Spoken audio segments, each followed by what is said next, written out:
Good morning, everyone. How you doing? It's a good Sunday, good full house. Thank you for being here. I know we have some guests because you're here to see somebody be baptized. I hope that you felt really welcomed and that you were just moved in God's presence in that worship experience. It's always great to be together.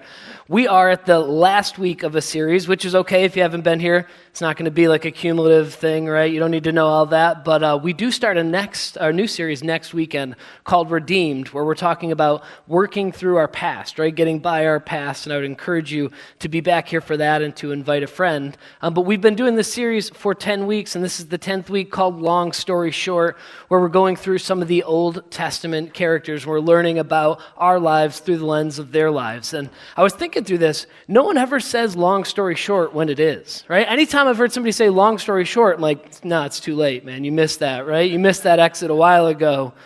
So, not the point of the message, but maybe you don't say long story short unless it is. We're talking about Samuel today. That's going to be the point of the message, is Samuel's life, and he lived a full life. There's actually books of 1st and 2nd Samuel, although he only appears in the first book. He goes on to be the last of the judges. We talked a little bit about the judges with Deborah and Samson. He's also considered to be the first of the prophets, according to Peter in Acts 3:24. And he does some cool stuff. He anoints the first two kings of Israel. He anoints Saul and David. And he goes on to do many great and noteworthy things that we can learn from. But today we're actually just going to focus on his birth and on his parents and his very early life. We're going to be in 1 Samuel chapter 1. You can open that on your phone or in the Bible that's in the seat in front of you, or if you brought one. Remember that? Remember bringing your Bible to church? I grew up in that. It's cool. It's what we did. But it felt appropriate on a dedication and baptism week to kind of talk about parenting and talk about the wisdom we can pull out of this in children and parenting. So let me ask you, what is your job description as a parent? If you're a parent, what is your job description? If you want to be a parent someday, what is that? Now, when I sit down with couples that want to be married, we start doing pre-marriage counseling, one of the first questions I ask them is, what is your job description as a husband or as a wife? Because there are people in here that have been married for decades, and you've never actually thought about that, right? You've never thought, what am I supposed to be doing? What am I trying to be doing? Well, for those of us who are parents, or people who hope to be parents someday, how often have we sat there and thought, okay, this is what I'm really trying to do. This is the goal. This is the aim. You know, we'd say things like, well, love them, protect them, provide for them, nurture them, teach them. We'd come up with some good stuff like that. Maybe more commonly, we would say things like, just get through the day, right? Depending on the stage, right? Sometimes the goal is just get through the day. Amy and I, we both had this on and off schedule where one of us would be working and one of us would be home with the girls. And on her days home, I'd come home and she'd be like, oh, I vacuumed and I cleaned the bathrooms and I made dinner for the next couple nights. And I made dinner for somebody from small group because they were sick, and I cleaned all the windows. And I'm like, wow, cool. Then she'd come home on my days home. She'd be like, what'd you do? I was like, I kept all the kids alive. Right? You left me with 3. I still have 3. It's the same 3 too, right? I didn't have to switch anybody out, right? It's just, I call them survive in advance days, right? There are times where you're in that stage, and when all 3 of our kids before they were school age felt like, hey, I survived and I advanced. We get to do it again tomorrow. But how about this? Let's go from here for a goal with our main point. Let's grasp it in this way, that children are a gift from God, and we are to raise them to know, love, and glorify Him. Right? That's true. Now, I think before I had children, when somebody called children a gift from God, or they said, oh, it's our little miracle, it felt like kind of a cliche thing to me. I mean, how much of a miracle can it be? Because people have babies all the time. You can actually have a baby on accident. So that doesn't feel super miraculous, right? When you're like, that goes on. A friend of ours, she got pregnant a lot earlier in their marriage than they intended, and heard the story where she came downstairs and her husband was there and she said, Mike, I'm pregnant, I'm sorry, and just fell on the floor crying, right? So it doesn't always feel miraculous, but then it's your baby. Right? Then it's different. Then all of a sudden, when you see things, you experience things you've never experienced, now it feels like a miracle. Now, in our case, we found ourselves sitting in infertility clinics. We found ourselves going through testing, asking questions like, well, what if we can't have children biologically? What then? And suddenly, when you hear the words, I'm pregnant, it takes on an entirely different meaning. And any of us who have sat there for the first time seeing an ultrasound of human life just flooding around either inside of yourself or inside of a person you love, you know that that is a miracle. And so even when they challenge us, even when they are difficult, even when maybe you've dreamed of a funny Facebook marketplace ad you could post selling your children, don't do that. Even on those days, we know that they are a gift from God. And listen, I'm in the midst of this too. I know that it's not always easy to see that and say that. If you show up at my house tomorrow morning, 10 minutes before the bus comes, and you're like, hey, Pastor John, just don't forget, children are a gift from God, I'm going to ask you to leave, right? I'm going to say, hey, that's cool, man. Let's talk about this in a little bit. Like, I get it. But it's important that we grasp that first part. It's important that we get that they are a gift from Him entrusted to us for a particular amount of time. Because that will help frame and shape how we as parents should raise them. And I've already given you the answer right there in the second half of it. We are to raise them to know, love, and glorify Him. Now, are there other important parts of parenting? For sure. Is that an oversimplification if that's all you do? Yes. You need to feed them, love them, care for them, raise them to know that you love them as well. But ultimately, serious-minded Christ followers need to be raising our children to know and love God and to bring Him glory. And that's a really important thing to keep straight in our minds, because sometimes, some of us, we get it in our head that our children are actually supposed to bring us glory. That's what happens. We start thinking that maybe our children, they'll get into the med school that we didn't get into. Maybe they'll win the state title that we didn't win. Maybe they'll have the happy marriage that we never found. We think they're there to make us look good. But that is not why God gives us children. He doesn't give them to us for our glory. Paul David Tripp said this: God didn't give you your children to build your reputation, but to publicly proclaim His. It comes from a book called Parenting 14 Gospel Principles That Can Radically Change Your Family. And I mention that because it is available out at the New Parent Resource Center. You can sign that out and take a copy home, read it, and bring it back so other people can. But this is an important motive to get straight up front. Because if we can get to the point where parenting isn't about us, we are going to become much better parents. And this quote really hurt my feelings. I'm just going to be honest with you. That hurt my feelings because a lot of times if I dig deeper, I find my motivation in there. Because I'll see that my kids, they can make me look very good. Or my kids can make me look not as good. When your kids aren't their best at church or at a restaurant, at the grocery store, can we admit that so much of that anger that boils up inside us is how they are making us look at the moment? Right? It's not even a genuine concern for their behavior. It's how this looks for me. In December, our K-4 group had a family or a kids movie night where you could bring the kids, they do that. And so I'm driving in, Amy stayed home, I was coming into church, and so we're driving in, and I said, girls, I know during the event you will be the best 3 children there. I have no doubt about that. My concern is from 5 o'clock when we get there until 5:30 when the event starts. How is this half an hour going to go down? I said, I'm going to give you 2 instructions. 1, do not run. 2, do not eat all the snacks in the cafe. The party you're going to has pizza and snacks on its own. It's like, all right, made them repeat them back, felt like we were in good shape. We hit the door, and they took off like the anchor leg of the 4x400 relay in the Olympics. And I was like, and they ran straight to the cafe where they ate enough food for a week, and I was already super frustrated because I'd given them specific instructions. When I was down the kids' wing hallway, and I heard a very distinct sound of 2 of my children's voice on a microphone.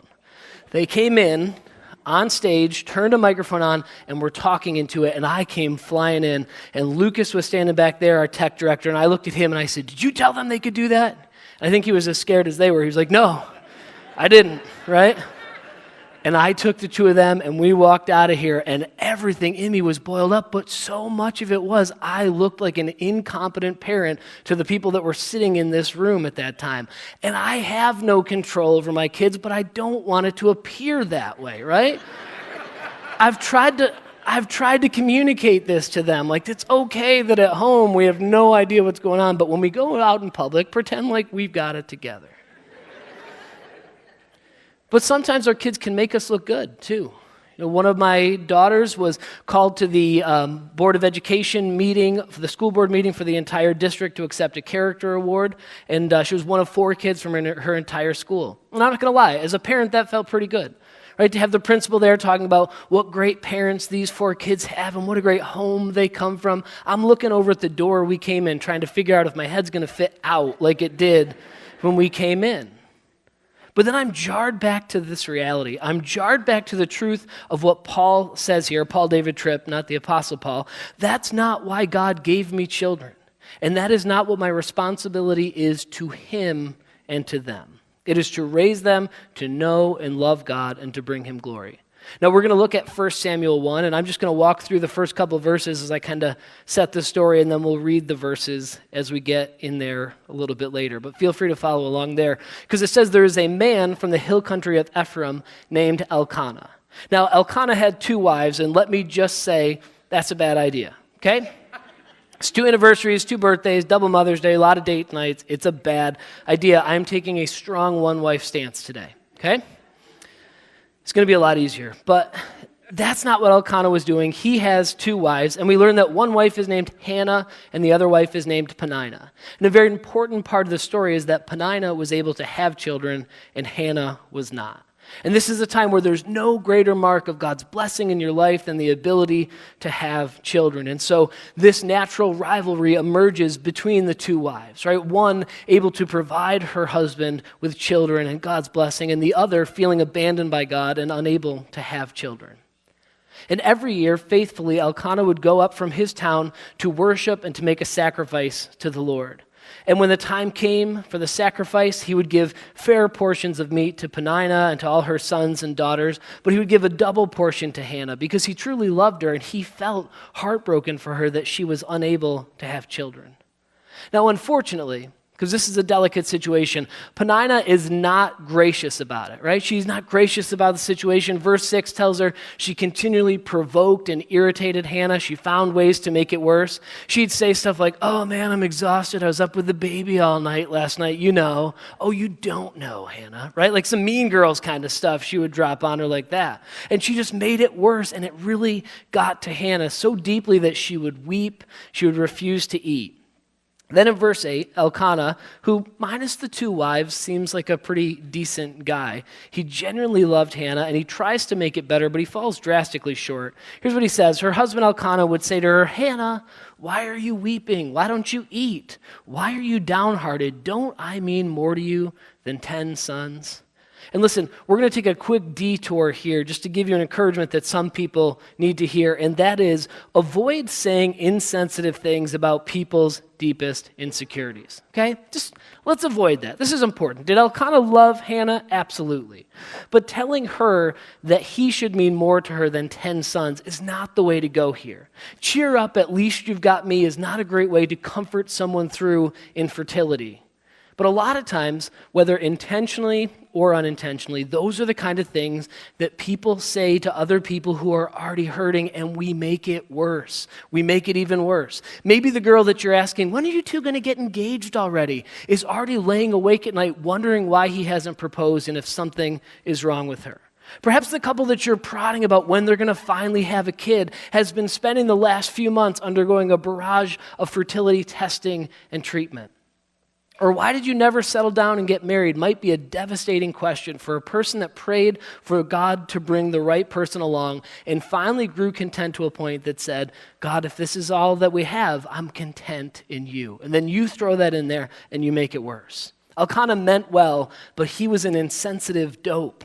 Do not be an insensitive dope. That's not a slide, but you can write it down still. Don't do it. Try your best not to do it. Stop and think. Save the cheap joke and avoid saying insensitive things about people's deepest insecurities. Okay, back to the path. Detour over.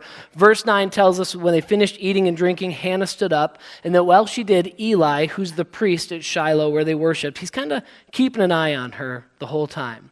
And at the prospect of facing this reality again for another year, Hannah was completely heartbroken. And verses 10 and 11, here's what it says. In her deep anguish, Hannah prayed to the Lord, weeping bitterly.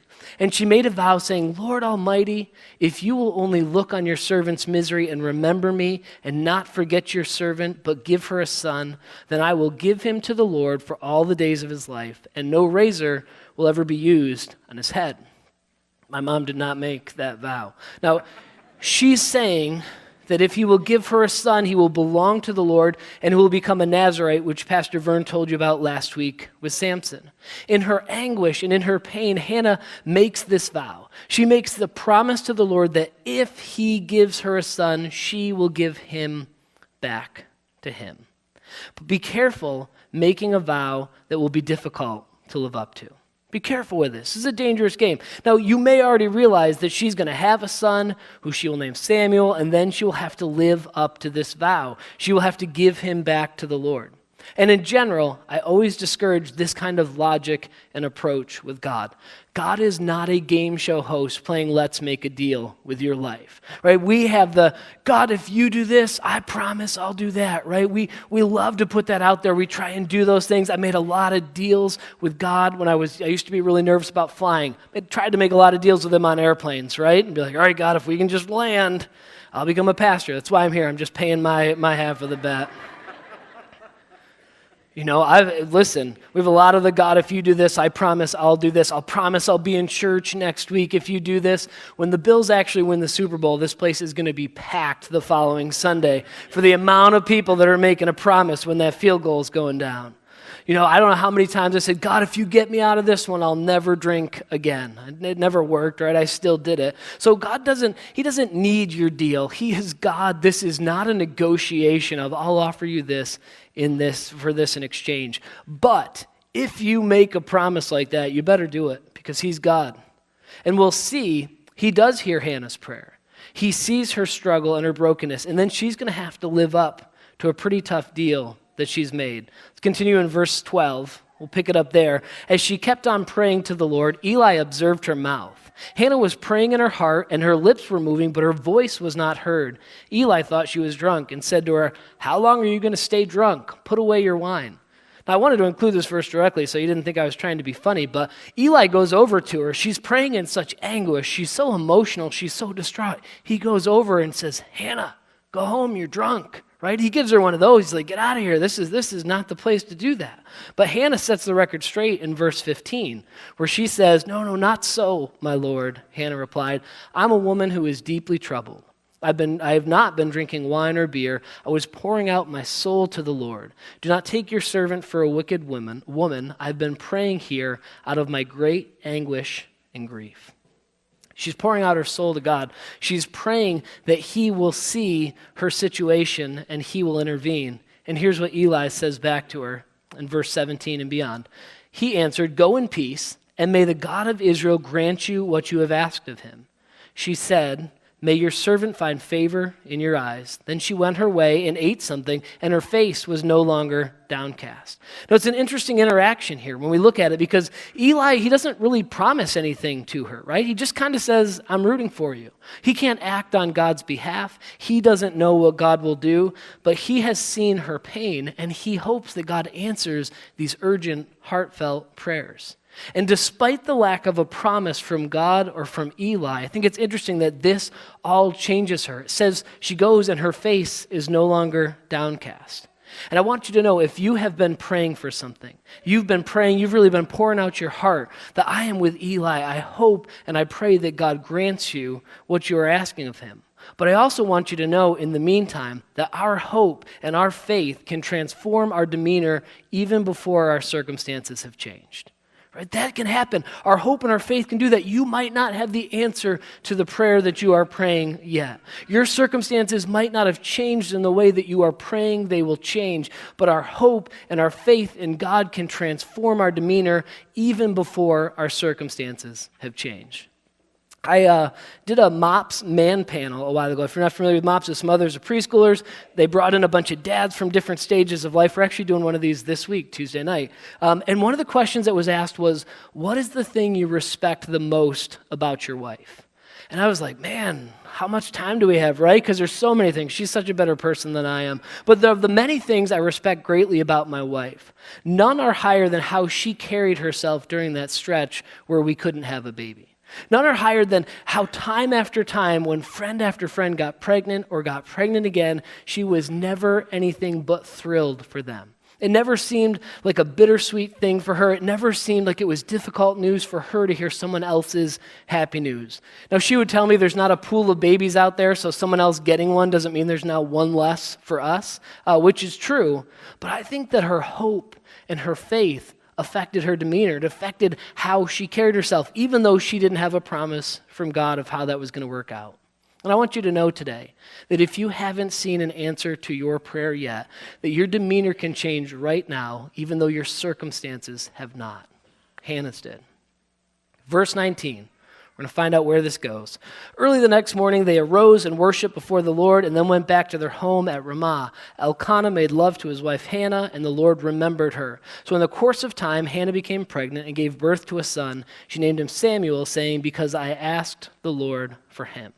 A lot of life happens over those two verses. Now, the phrase "the Lord remembered her," that always stands out to us because it seems weird, right? It's not like God being like Kate McAllister on the airplane in Home Alone being like, "Kevin," right? The Lord's not up in heaven and is like, "Oh, Hannah." No, it really means that God turned his attention toward her, right? God turned his attention towards the fervent prayers that she'd been praying. He turned his attention towards the grief and the anguish that she'd been communicating to God. And that, along with some quality time with Elkanah, ask your parents, leaves her pregnant, and it brings the birth of her son, Samuel. And the name Samuel means asked of God and heard by God. She's acknowledging right away, even in his name, that she asked God for this son, and he heard her. In verse 21, the story continues. It says, when her husband Elkanah went up with all his family to offer the annual sacrifice to the Lord and to fulfill his vow, Hannah did not go. She said to her husband, "After the boy is weaned, I will take him and present him before the Lord, and he will live there always." The time comes for Elkanah to go back to offer the sacrifice where this interaction has happened, and this time Hannah can't go because she's home with her son. That reminded me a great memory of being at this ministry conference in 2009 and driving down there, spending the time talking with Amy about how she hadn't been able to get pregnant yet and kind of the implications of this. That was really for me the first time where I realized how hard it was on her because her demeanor was so good. I didn't necessarily realize just how much this was weighing her down. And we spent a lot of time at that conference praying, and what was cool is that the next time that conference came around, I went, but Amy didn't because she stayed home with Grace. And Hannah, she says, she reminds her husband, maybe she reminds herself of this, that eventually she will have to make that trip. She'll make that trip with Samuel, and she'll leave him there to fulfill the vow that she has made. And then in verse 23, Elkanah says the 6 wisest words a husband can say: do what seems best to you, right? That's good. The only way you make it better, you throw a dear at the end of there, right? Do what seems best to you, dear. Her husband, Elkanah, told her, "Stay here until you have weaned him. Only may the Lord make good his word." So the woman stayed at home and nursed her son until she had weaned him. So the next verse is going to skip forward. We're probably talking somewhere around 3 years old, somewhere in that range. And now Hannah has to do what she promised God she would do. And here's what it says in verse 24 and beyond. After he was weaned, she took the boy with her, young as he was, along with a 3-year-old bull, an ephah of flour, and a skin of wine, and brought him to the house of the Lord at Shiloh. When the bull had been sacrificed, they brought the boy to Eli, and she said to him, "Pardon me, my lord. As surely as you live, I am the woman who stood beside you praying to the Lord." She says to Eli, "You might not remember me." And Eli's like, "Oh, no, the drunk woman that wasn't drunk. No, I remember you. And here's what she says in our last 2 verses we're going to look at. "I prayed for this child, and the Lord has granted me what I asked of him. So now I give him to the Lord. For his whole life he will be given over to the Lord," and he worshiped the Lord there.